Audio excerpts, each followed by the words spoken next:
Hello everyone, and welcome to part 2 of Sonic 3D Blast.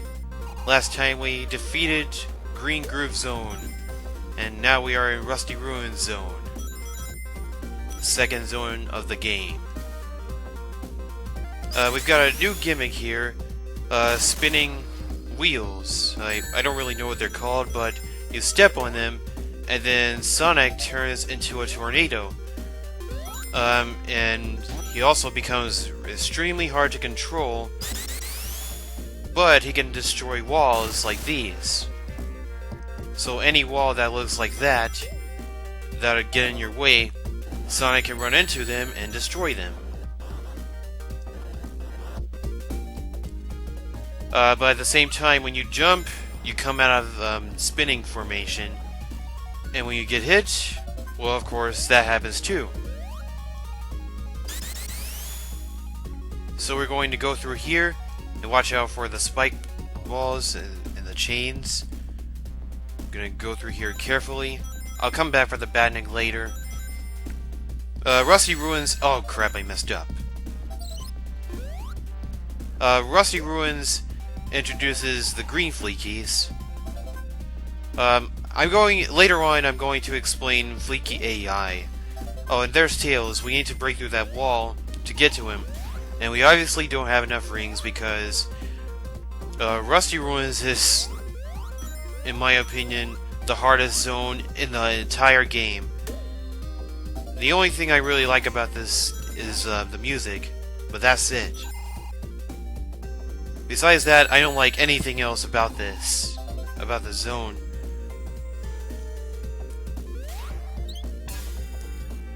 So now I'm going to break through here. As you just saw, of course I edited the video to finally get to here. I don't want to waste too much time trying to get to Tails. So I figured it was very edit-worthy. You saw me give him 2 rings, and you're probably thinking I might have wasted them, but the truth is I didn't. The thing is, if you don't have enough rings, you can hand over some rings to Tails and go back for some more rings and then come back to Tails later on and get the rings and give him those rings as well. So let's say if I give him 25 rings and then I go back for another 25 that goes along with the other 25 rings, and then I get to go to the special stage.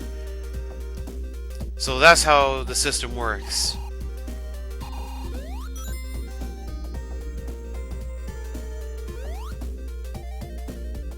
So now I have 37. That equals a total of 39. And once again, the power of editing is within.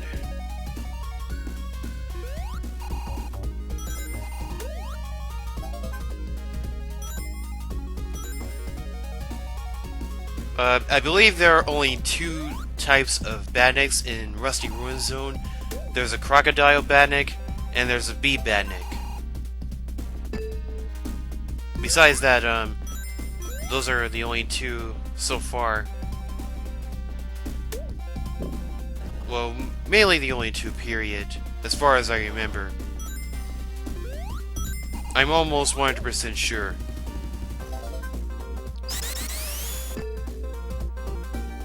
I'm not sure if I mentioned the shield capabilities in this game. There are 3 types of shields. The blue shield works against electricity, which doesn't come very often, so you can't blame people who would actually mistaken it for just a regular old shield. But the blue shield is an elemental as well. Like I said, it works against electricity. But not many people know that. Not many people at all. So that can actually come in handy later on. But definitely not right now. The red shield works against fire of any kind. Lava, smoke, anything. Oh, and look at this. 152 rings. And I'm already on round 2. I mean, round 3, I mean.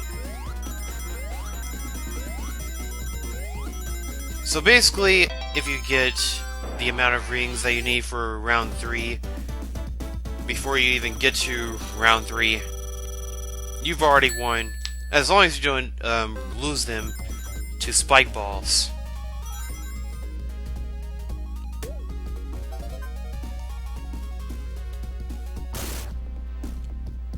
The reason for going slowly like I am right now is to make sure I don't run into anything and then lose my shield and then lose my rings. Look, these spikes right here, I could have easily just run into them. I mean, Sonic becomes really hard to control like this. On the bright side, Sonic is invincible to enemies, to any badnik, when you're in the spinning form.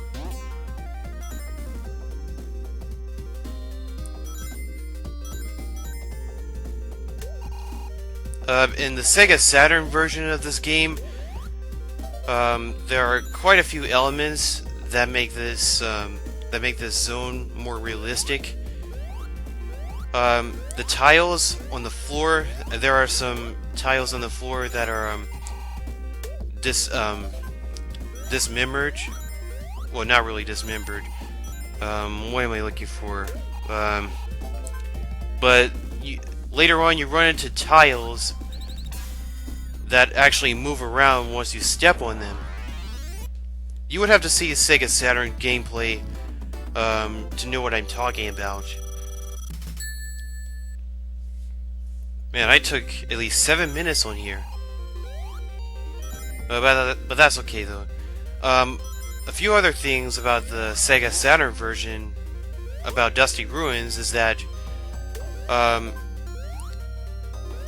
some of the elements that I was talking about is that later on, as you progress through the stages, it starts to rain and it starts to get cloudy, and it kind of makes it a little bit hard to see, but at the same time it makes it a little bit more realistic. I kind of like it and I kind of dislike it. But hey, I don't really own the Sega Saturn version. I only see footage on YouTube. So you guys saw me drop the Fleekies into the ring. I didn't gather all 5 Fleekies before I could go to the ring. But you can actually drop a few Fleekies, then go back and get the other Fleekies, and then you could drop those. This has no effect except for the score.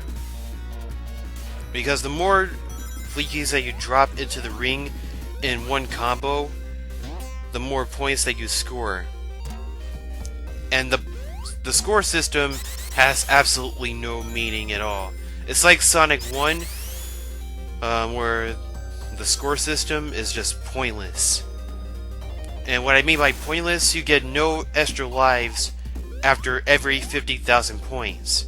Because usually, like starting from Sonic 2 and then you get to Sonic 3 and Sonic and Knuckles, every 50,000 points you get an extra life. But not in this game's case. Nope, not at all. So I render the score system extremely pointless. I mean, by the end of this game I'm going to have a really huge score, but do you think I care? Absolutely not. If I don't get extra lives, then I don't care. But speaking of the life system in this game,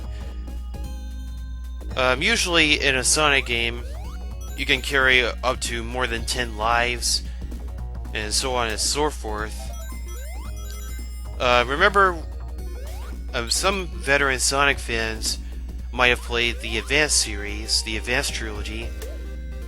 When you get over 9 extra lives, you won't notice that it carries over 10 lives. But you just know that you have more than 10 lives. But in this game, it only goes up to 9 lives in total. You can only carry up to 9 lives within this game. What sense does that make? I mean, the other Sonic games didn't do that. I mean, beforehand, before this game came out. No, why here? Why make it like Mega Man, where you only have 9 lives to carry up to? I mean, that makes no sense. That's not even fair. I'm used to Mega Man doing that, but not Sonic.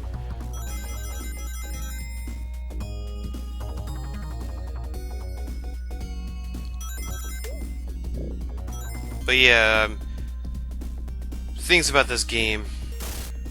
Like I said, it's not the best in the world. Oh, and we have found Tails. I didn't have 50 rings, so I didn't get to go to the special stage yet. For some reason, I can't seem to find Knuckles around Dusty Ruins Zone. But that's okay, because this will make our 6th Chaos Emerald. Once again, I'm editing out footage to make the video more compressed, to make it shorter and not as long as it has to be, because Dusty Ruins takes a long time, and it's probably the hardest zone in the game. Well, maybe the second hardest, in my opinion.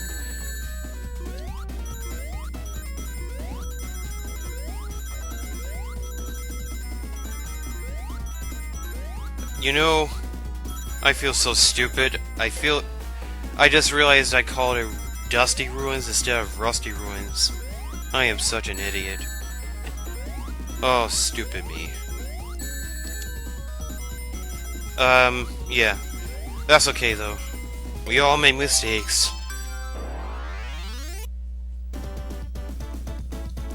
Anyways, we got all 6... Well, not all 6. We got 6 out of 7 Chaos Emeralds. We only have 1 more to collect. Might I add, the Chaos Emeralds in this game don't look well designed at all. I mean, just looking at them, they look more like cheese crackers than they do actual gems. So here's the Rusty Ruins boss. I really hate this boss. I don't like it at all. So what you have to do is wait for 1 palm to go down to the ground. Then the crotch shooter would start shooting things.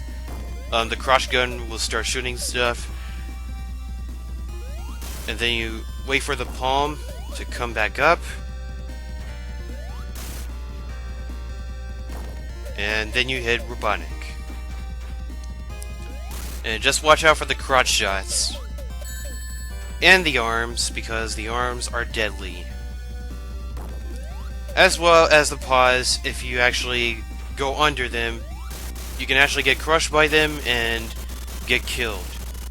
I made that mistake and learned that the hard way. But hey, we beat Rusty Ruins in 13 minutes and 45 seconds. But now it's time for Spring Stadium Zone. One thing I might add is that the zones in this game are alliterations. Kind of like Sonic CD, where the names of certain things start with the same letter. So first we go to Green Groove Zone, then we come from Rusty Ruin Zone, which I accidentally said Dusty Ruin Zone for some reason. I have no idea why I said that. And now we are in Spring Stadium. And every other zone in this game will continue to be alliterations. Just like Sonic CD.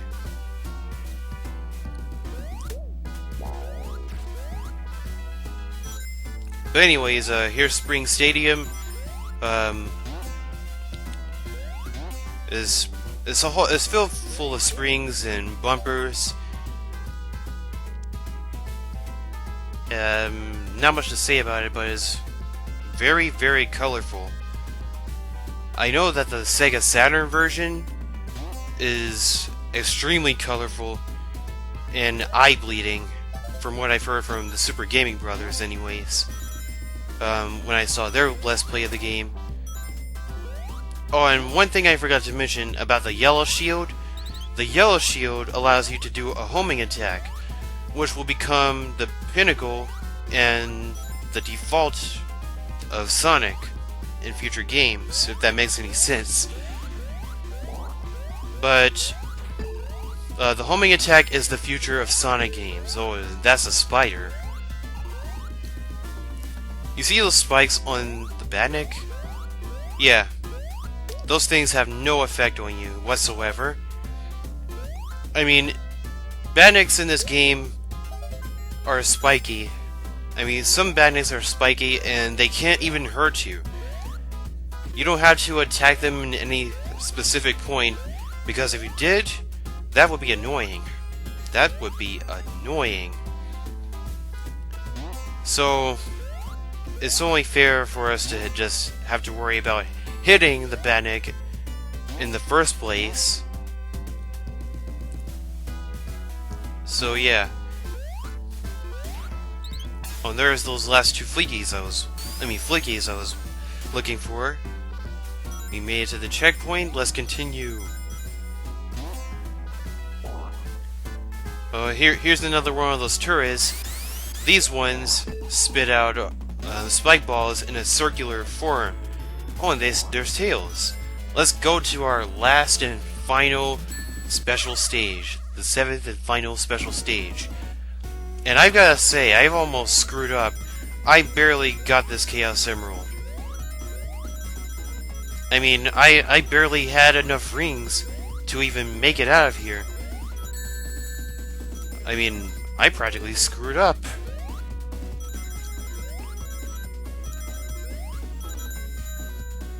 I mean, as you can see, I'm just missing rings and I'm accidentally getting hit. And it's kind of fast. This is a kind of fast special stage. And look at that. I mean, that was way too close. Oh, I am getting too close. Please let me get this. Yes! 152. That was way too close.